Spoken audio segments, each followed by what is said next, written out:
Middle class मामले में आपका स्वागत है। व्यापार समाचार में हिंदी समाचार से DRCMA अल्गेसन। घोटाला केंद्र सरकार सड़क परियोजना ₹7.5 लाख करोड़ भाग -40। 29 टन BPPI परियोजनाओं के मामले में ऑडिट के दौरान निम्नलिखित देखा गया। 7 नमूना परियोजनाओं में फ्लाई ऐश के उपयोग के लिए कोई प्रावधान विस्तृत परियोजना रिपोर्टों में नहीं किया गया था और न ही किसी भी मात्रा को ठेकेदार द्वारा निष्पादित किया गया है। इसके बावजूद थर्मल पावर प्लांट उपलब्ध हैं। परियोजना स्थल का 50 से 300 किमी। परियोजना स्थल के 50 से 300 किमी के दायरे में थर्मल पावर प्लांट उपलब्ध होने के बावजूद 1 और 7 नमूना प्रोजेक्ट 204 में विस्तृत परियोजना रिपोर्टों में फ्लाई ऐश के उपयोग का कोई प्रावधान नहीं किया गया था। हालांकि इन 7 परियोजनाओं के ठेकेदारों बटा रियायतों ने निर्माण कार्य में 50.74 लाख क्यूबिक मीटर की मात्रा का उपयोग किया तथा दिल्ली वडोदरा एक्सप्रेसवे 205 में परीक्षण जांच पर यह देखा गया कि 13 पैकेजों की विस्तृत परियोजना रिपोर्ट में प्रस्तावित फ्लाई ऐश के 254.45 लाख क्यूबिक मीटर के उपयोग के खिलाफ और इन परियोजनाओं के आसपास के क्षेत्र में थर्मल पावर प्लांट की उपलब्धता के बावजूद इन परियोजनाओं में केवल 0.28 lakh cubic metre fly ash का उपयोग किया गया था। इस प्रकार फ्लाई ऐश का उपयोग पर्यावरण के अनुकूल होने के बावजूद उच्चतम स्तर पर national thermal power corporation limited के साथ समझौता ज्ञापन पर हस्ताक्षर करके पर्याप्त रूप से संबोधित नहीं किया जा रहा था। विस्तृत परियोजना रिपोर्टों और कुशल अनुबंध प्रबंधन की मेहनती समीक्षा, जो फ्लाई ऐश के गैर उपयोग के लिए अग्रणी है। ऐसे मामलों में फ्लाई ऐश को उपजाऊ मिट्टी द्वारा बूर के गड्ढों या खेतों से प्रतिस्थापित किया जाता था, जिन्हें उचित योजना के साथ टाला जा सकता था। MoRTH अपने उत्तर में अप्रैल 2022 कहा गया है कि इस संबंध में संबंधित क्षेत्र इकाइयों द्वारा MoEFCC अधिसूचनाओं के अनुसार उपयोग पर विचार किया जा रहा था और आगे के दिशानिर्देशों को जारी करने के लिए NHAI द्वारा फ्लाई ऐश के इष्टतम उपयोग पर विचार किया जाएगा। NHAI परियोजनाओं में संभव हो सकता है। हालांकि तथ्य यह है कि BPPI परियोजनाओं में फ्लाई ऐश का उचित उपयोग नहीं किया गया था। सिफारिश नंबर 31 MoRTH फ्लाई ऐश के कोटा को समय पर जारी करने के लिए NTPC के साथ समझौता ज्ञापन में प्रवेश करने पर विचार कर सकता है, जिसे तब MoRTH बटा NHAI द्वारा विभिन्न परियोजनाओं के लिए आवंटित किया जा सकता है। सिफारिश नंबर 32 फ्लाई ऐश के उपयोग पर MoEFCC दिशानिर्देशों के कार्यान्वयन को सुनिश्चित करने के लिए सड़क परियोजनाओं के लिए फ्लाई ऐश की आवश्यकताओं और पास के थर्मल प्लांटों में इसकी उपलब्धता का आकलन विस्तृत परियोजना रिपोर्टों में किया जाना चाहिए और परियोजना को मंजूरी देते समय इसके उपयोग को अनिवार्य बनाया जाना चाहिए।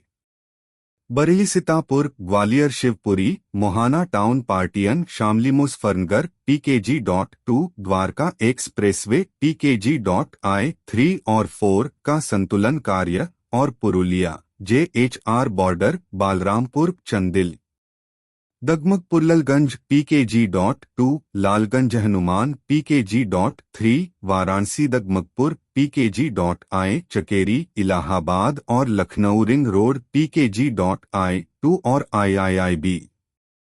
हालांकि केवल 4 परियोजनाएं थीं। 1, 2, 9 और 18 नमूने के तहत रिकॉर्ड की उपलब्धता के अनुसार दिल्ली वडोदरा एक्सप्रेसवे के अन्य पैकेजों पर भी टिप्पणी की गई है। 6.5 उपयोगिता स्थानांतरण पर पर्यवेक्षण शुल्क का अतिरिक्त भुगतान। ठेकेदार बटा रियायतकर्ता को लागू कानूनों के अनुसार और NHAI की सहायता से किसी भी उपयोगिता के कारण बटा उपक्रम को स्थानांतरित करना चाहिए। इलेक्ट्रिक लाइनों सहित पानी के पाइप और टेलीफोन केबल एक उपयुक्त स्थान या संरेखण के लिए अगर ऐसी उपयोगिता या बाधा ईपीसी बटा रियायत समझौते के अनुसार परियोजना राजमार्गों के कार्यों या रखरखाव के निष्पादन पर प्रतिकूल प्रभाव डालती है। भरतमाला परियोजना के लिए सीसीईए की मंजूरी मांगते हुए यह मोआरटीएच द्वारा अवगत कराया गया था कि राज्य संस्थाएं पर्यवेक्षण शुल्क की ओर उपयोगिता स्थानांतरण पर अनुमान के 15% के रूप में उच्च चार्ज कर रही थीं, जबकि उपयोगिताओं के स्थानांतरण का वास्तविक काम मिला था परियोजना कार्यान्वयन एजेंसियों द्वारा किया जाता है। इसे देखते हुए सीसीईए ने सार्वजनिक निवेश बोर्ड की सिफारिशों के पुनर्मूल्यांकन में निर्देश 24 अक्टूबर 2017 जारी किए कि मोआरटीएच और इसकी कार्यान्वयन एजेंसियों को 2 तक की उपयोगिता शिफ्टिंग पर पर्यवेक्षण शुल्क लगाने के लिए राज्य सरकारों से अनुरोध करना चाहिए और स्वीकृत अनुमानों का आधा प्रतिशत। उपरोक्त व्यवस्था व्यक्तिगत रूप से परियोजनाओं के लिए लागत औचित्य रखने के लिए थी और बीपीपीआई सामूहिक रूप से सीसीए द्वारा अनुमोदित 5,35,000 करोड़ के वित्तीय परिव्यय के भीतर पर्यवेक्षण शुल्क से संबंधित रिकॉर्ड की समीक्षा के दौरान ऑडिट ने निम्नलिखित का अवलोकन किया।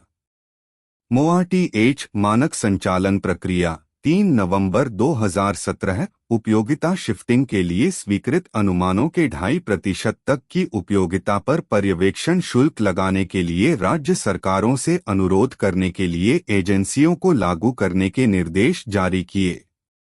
हालांकि उपरोक्त मानक संचालन प्रक्रिया को 21 दिसंबर 2017 को मोआरटीएच द्वारा जारी एक अन्य मानक संचालन प्रक्रिया द्वारा अधिगृहीत किया गया था।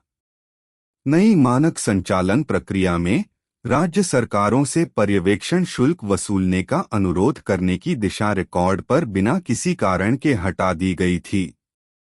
कई केंद्रीय एजेंसियां, भारतीय railway, power grid corporation of India और दामोदर वैली कॉरपोरेशन आदि उपयोगिता स्थानांतरण पर्यवेक्षण शुल्क 15% तक ले रहे थे, लेकिन इस तथ्य को सार्वजनिक निवेश बोर्ड और सीसीईए को नहीं दिया गया था। इस प्रकार ये एजेंसियां अभी भी उच्च पर्यवेक्षण शुल्क के चार्ज के साथ जारी रहीं तथा एनएचएआई और एनएचआईडीसी ने आरोपों को केप करने के लिए राज्य सरकारों के साथ सख्ती से पीछा नहीं किया। भले ही उपयोगिता स्थानांतरण के लिए उच्च पर्यवेक्षण शुल्क उनके द्वारा जारी रखा गया था, जैसा कि ऑडिट द्वारा देखा गया था। 66 परियोजनाओं की समीक्षा की 32 परियोजनाओं अनुबंध 11 के मामले में 9 राज्यों में फैले उपयोगिता शिफ्टिंग पर पर्यवेक्षण शुल्क का भुगतान स्वीकृत अनुमानों के 3.68% से 15% के बीच किया जा रहा था, जैसा कि 2.5% अनुरोध किया गया था। बीपीपीआई फंड से 37.45 करोड़ की अतिरिक्त राशि का गठन।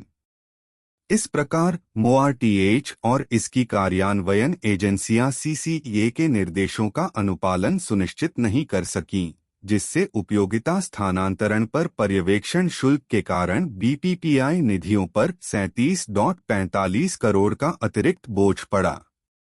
मोआरटीएच ने उत्तर दिया, अप्रैल 2022 की संबंधित राज्य सरकार द्वारा निर्धारित दरों के अनुसार पर्यवेक्षण शुल्क का भुगतान किया जा रहा था। हालांकि संबंधित राज्य सरकारों के पास केवल 2.5% तक पर्यवेक्षण शुल्क को प्रतिबंधित करने के लिए मामला उठाया जाएगा। 6.6 परियोजनाओं की थर्ड पार्टी निगरानी। 6 जून 2001 प्राधिकरण के इंजीनियरों बटा स्वतंत्र इंजीनियरों की नियुक्ति।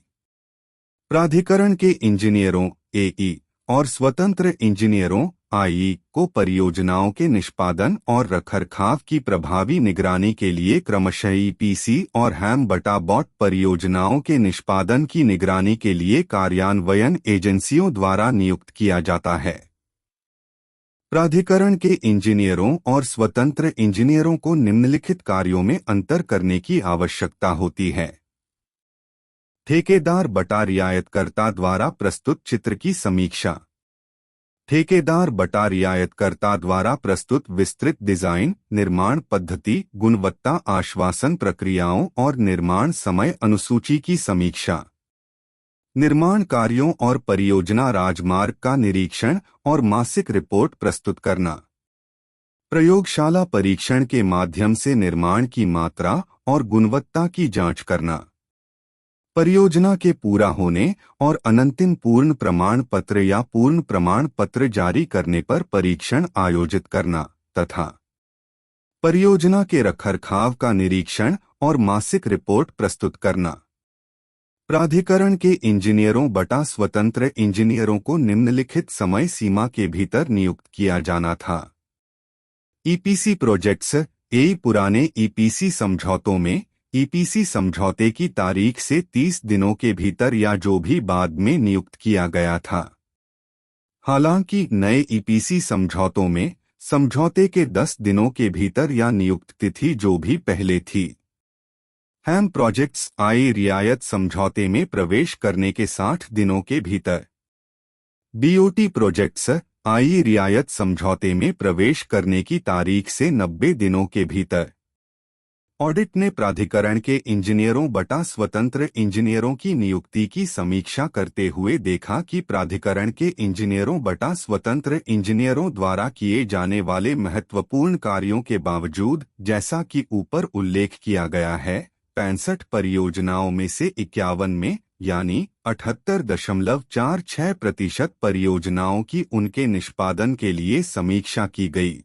यह देखा गया कि प्राधिकरण के इंजीनियरों की नियुक्ति में देरी हुई थी। 6 दिनों से लेकर 642 दिनों तक के स्वतंत्र इंजीनियर अनुबंध 12। इसके अलावा प्राधिकरण के इंजीनियरों की 33 परियोजनाओं की नियुक्ति के मामले में उपर्युक्त 51 परियोजनाओं में से स्वतंत्र इंजीनियरों को नियत तारीख के निर्धारण के 5 दिनों से लेकर 331 दिनों तक की अवधि के बाद बनाया गया था, अर्थात निर्माण शुरू करना। इस प्रकार परियोजना के निष्पादन और निगरानी में महत्वपूर्ण कार्यों के साथ सौंपे गए प्राधिकरण के इंजीनियर बटा स्वतंत्र इंजीनियरों के बावजूद उन्हें रिकॉर्ड पर कोई वैध कारणों के साथ देरी से नियुक्त किया जा रहा था। परिणामस्वरूप परियोजना कार्यान्वयन इकाइयों के परियोजना निदेशक बटा प्रमुख अपनी नियमित नियुक्ति तक परियोजनाओं के प्राधिकरण के इंजीनियर बटा स्वतंत्र इंजीनियरों के रूप में कार्य कर रहे थे। यह विभिन्न विशेष कार्यों जैसे कि प्रमुख पुलों की समीक्षा, पुलों पर सड़क, मौजूदा पुलों के विस्तार, संचालन और गुणवत्ता का पता लगाने सहित विभिन्न विशिष्ट कार्यों के निष्पादन में समझौता कर सकता है। तटबंध भरने, साइट सर्वेक्षण और ठेकेदारों बटा रियायतों आदि द्वारा प्राप्त अनुमतियों की समीक्षा के लिए उधार मिट्टी सहित निगरानी परीक्षण किए जाने थे।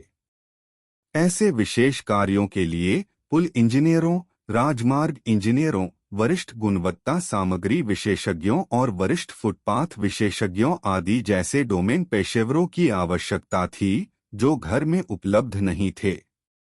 इसके अलावा प्राधिकरण के इंजीनियर के रूप में परियोजना निदेशक के कार्यकाल के दौरान पर्यवेक्षण की गुणवत्ता में समझौता स्वतंत्र इंजीनियरों को इस तथ्य से अलग किया जा सकता है कि परियोजना के लिए मासिक प्रगति रिपोर्ट तैयार करने वाले परियोजना निदेशक के कोई उदाहरण ऑडिट द्वारा नहीं देखे गए थे। कृपया वीडियो को लाइक करें।